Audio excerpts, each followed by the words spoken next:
Hello, YouTubers. This is me, Abi Cruz, and I'm here to tell you about the Money in the Bank 2025. Right now, I changed the name of my YouTube channel. I now call it Random Video Federation, or we call it RVF for short. Right now, I'm talking about Money in the Bank 2025, and as always, I will give you my opinion of who should have won, who should have not won.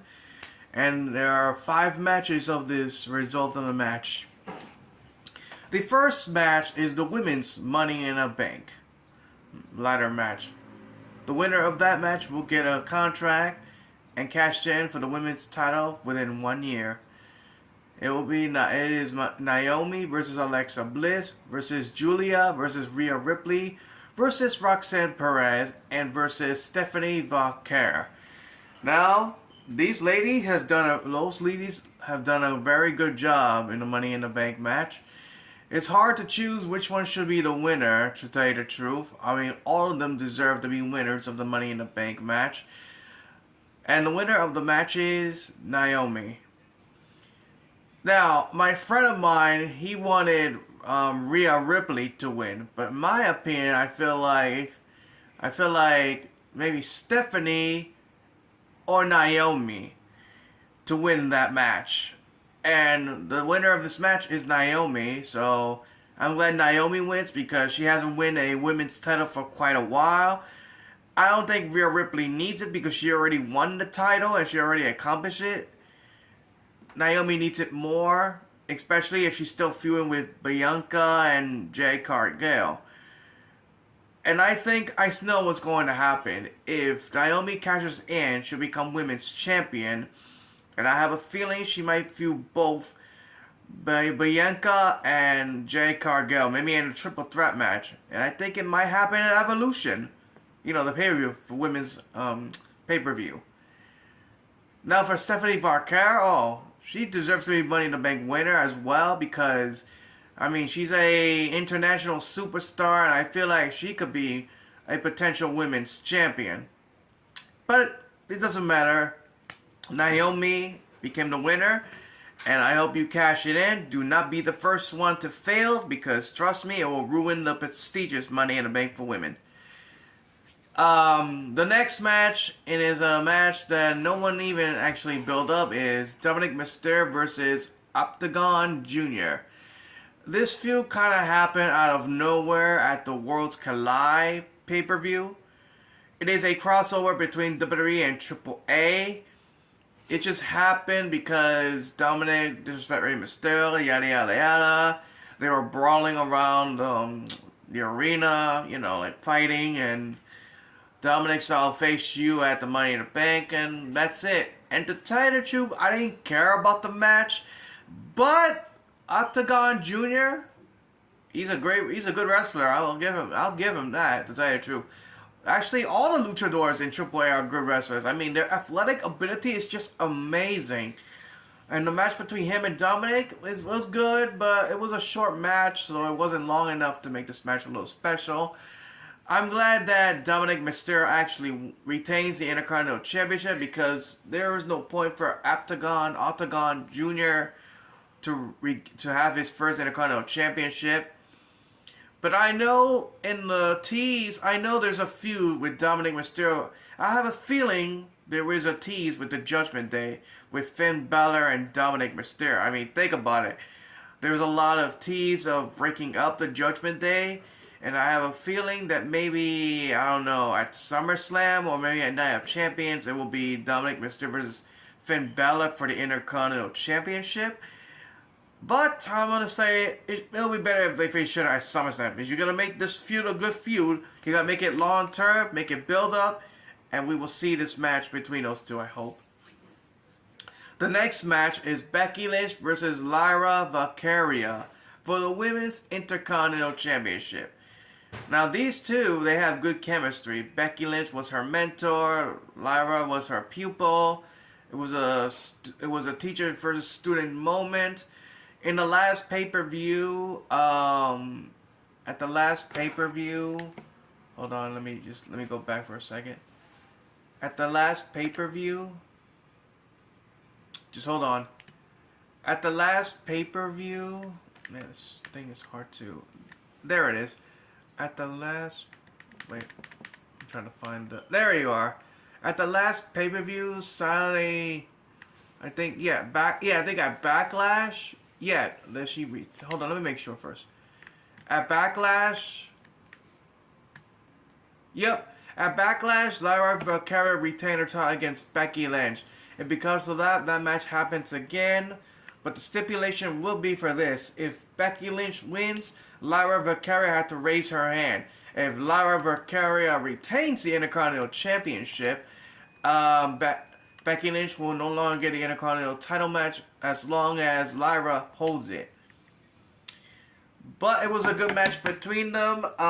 Becky Lynch kind of cheated to win with a roll-up when she holds Lyra's tights very tight, pun intended. And right there after the match, Becky, you know, in a stipulation, you got to raise Becky's hand, declare that she's a better woman. But Becky got carried away with it by keep making her raising her hand a lot more and making her put the belt on. I don't blame Lyra to suplex her because, I mean, come on. She raised your hand. You really want to get carried away with that? You deserve to get beat up, Becky. But the good news is, here's the thing. Now that Becky has won the Women's Intercontinental Championship, a veteran of her resume will help elevate the Women's Intercontinental Championship. And I have a feeling that her title will be gone soon for a surprising return if it happens. Will be Bayley. Think about it. Bayley got attacked by Becky. Becky admitted that she attacked Bayley. So it will make sense for Bayley to make her return and face Becky Lynch at SummerSlam. Now this will be a good thing for me. If Becky faces Lyra again at Night of Champions, if it happens, Bayley should come out, interfere after the match, and beat up Becky Lynch.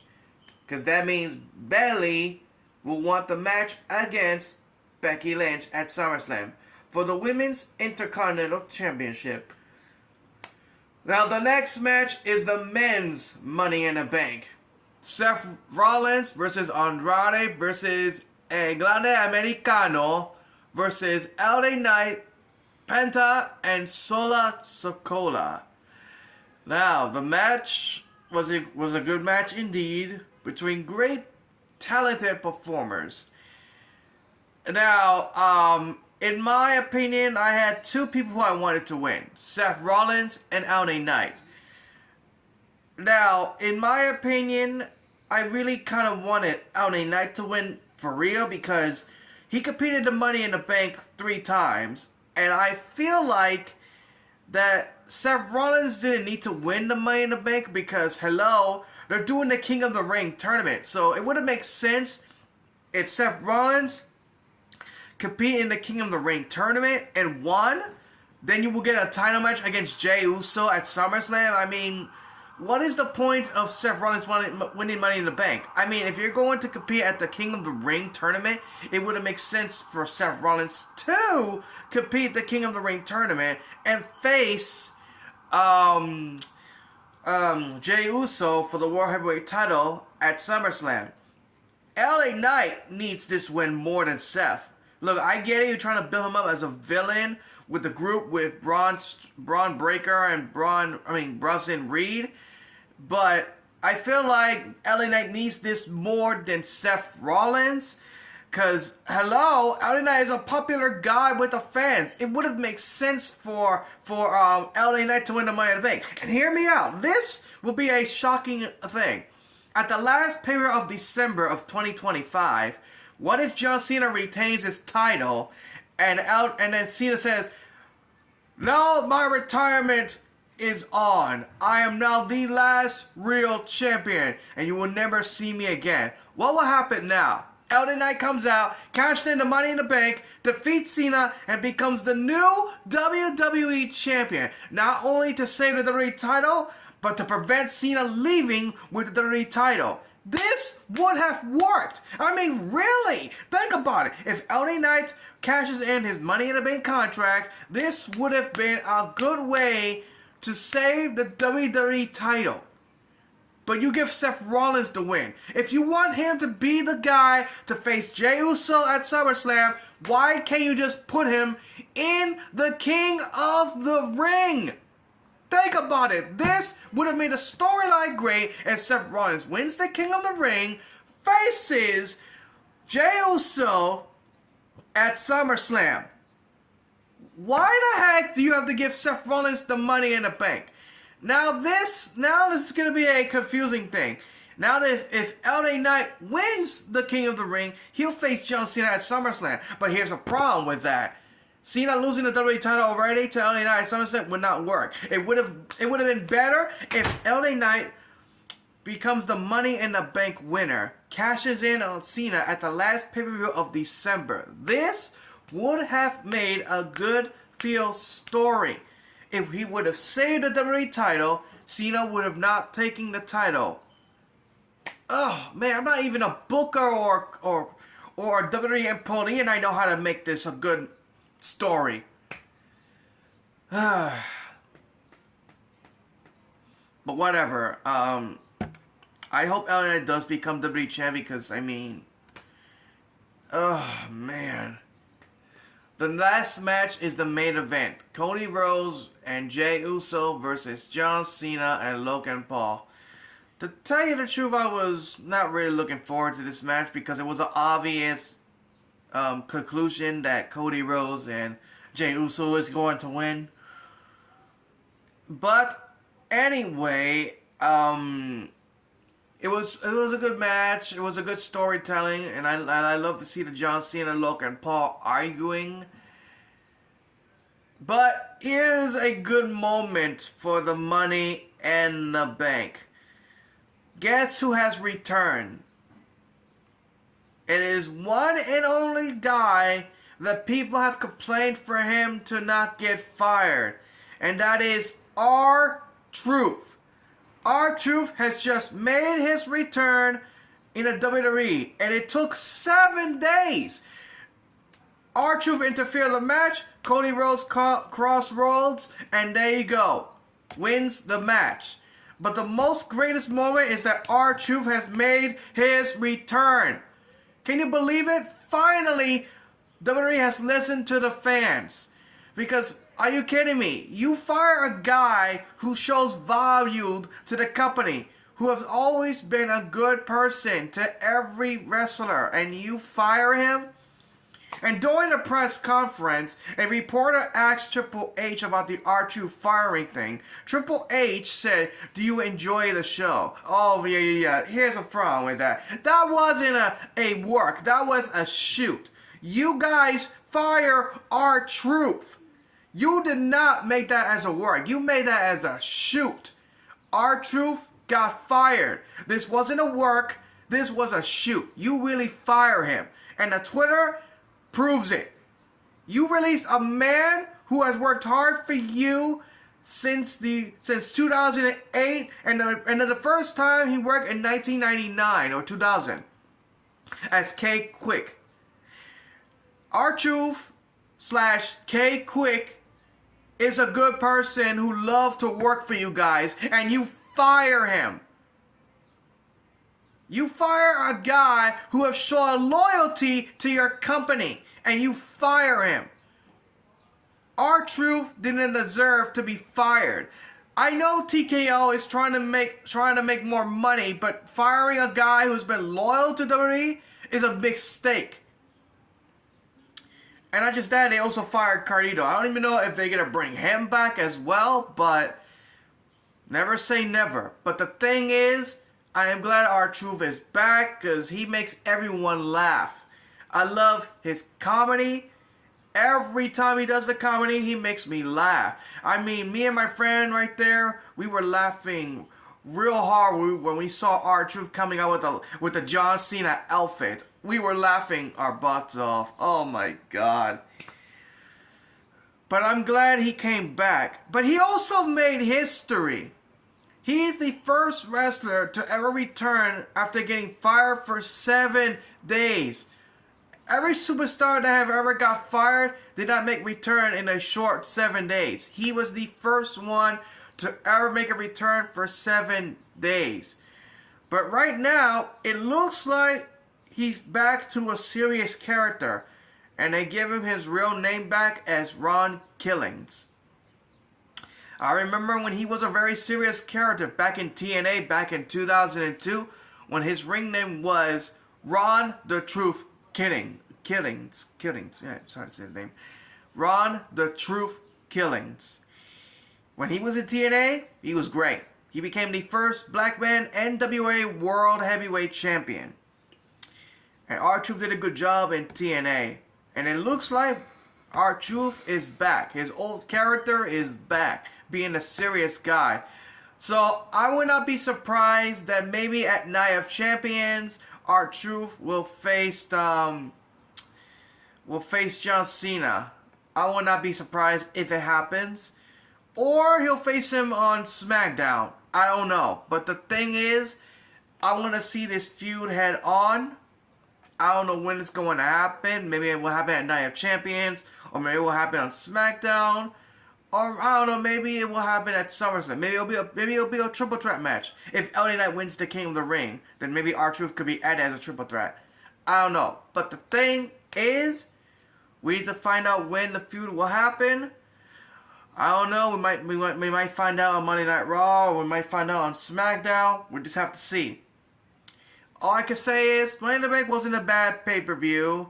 The only match I didn't like was the Dominic and Octagon Jr. because it was a short match, but, you know. But, as for now, the feud, there will be a lot of new feuds. Jacob Fatu betrayed Solo Sakota, caused him to lose his Money in the Bank opportunity. I will not be surprised that if Jacob Fatu faced Solo Sakota at Night of Champions or maybe at SummerSlam. We just have to wait and see. But it was a good pay-per-view. Wasn't great, but it was just good. The thing now, Night of Champions will be going down soon. And the King/Queen of the Ring will happen. Now, I don't know who I want to win the King of the Ring, but if it happens, I want LA Knight to win the King of the Ring. Now, for the Queen of the Ring, I don't know who I want to win, but I will see who should win the Queen of the Ring. We just have to find out for sure. Let me just look at the personnel thing. Look at the list of women who might compete in the Money in the Bank. Just hold on. Let me just search it up. Because I'm just really... There you go. WWE personnel. Come on, load. There you go, the personnel. Let me look at the list of women who are in the main roster. I could think of... I think I know who should be the Queen of the Ring. And I have a feeling I know who should be the Queen of the Ring. Oh, I think I know who really should be the Queen of the Ring. I just thought of it. But I don't think it can happen because they're both in the same brand. Because Bianca Belair is on SmackDown, Che Gargano is on SmackDown. And the thing is, we're not gonna be able to see a final. We're not gonna see both of them in the final since they're both in a different brand. They're both in the same brand of SmackDown. But if this is the case, we gotta figure out the situation. Now for the women's of Raw, I don't know who should be the Queen of the Ring. But if this is the case, I think I know who should be the Queen of the Ring for Raw. And I think I know who should be Liv Morgan. If she wins the Queen of the Ring, she could face Io Sky for the Women's World Championship at SummerSlam. Or if Bianca Belair wins the Queen of the Ring, she could face Tiffany Stratton at SummerSlam. Now this will be intriguing. If Bianca Belair faces Tiffany, I can see what's going to happen. What if Bianca Belair regains her women's title. Naomi catches her money in a bank and becomes the women's champion. I can see a triple threat match at Evolution. Naomi versus Bianca versus Tiffany Stratton in a triple threat match for the women's championship. Ooh, I can definitely see that. Or if Liv Morgan wins the Queen of the Ring, I can see Liv Morgan versus Io Sky for the women's world championship. Now for the men's, I could definitely see LA Knight versus John Cena for the WWE Championship. Or maybe in a shocking event, we could see maybe Braun Breaker. Or we could see in a shocking victory, Karrion Kross. This could be a good build-up for sure. Or we could see Penta. Or Rusev. Ooh, I could see that. Or, hear me out, we could see CM Punk of winning the King of the Ring. Imagine CM Punk versus John Cena at SummerSlam. Oh, I could definitely see this match happening. But it's hard to choose LA Knight or CM Punk to face John Cena at SummerSlam. Now, this is going to be hard indeed. But wait a second. That's impossible. Since CM Punk is on Raw. Unless CM Punk is like a free... No, he's not a free agent thing. Okay.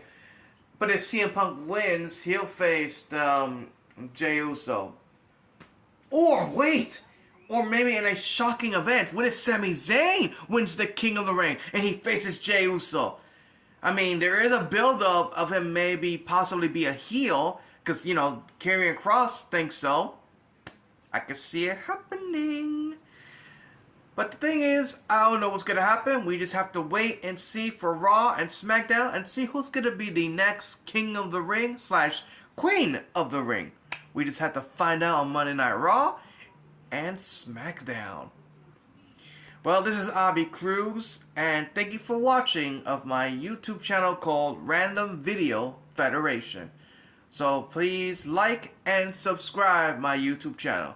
Thank you for watching.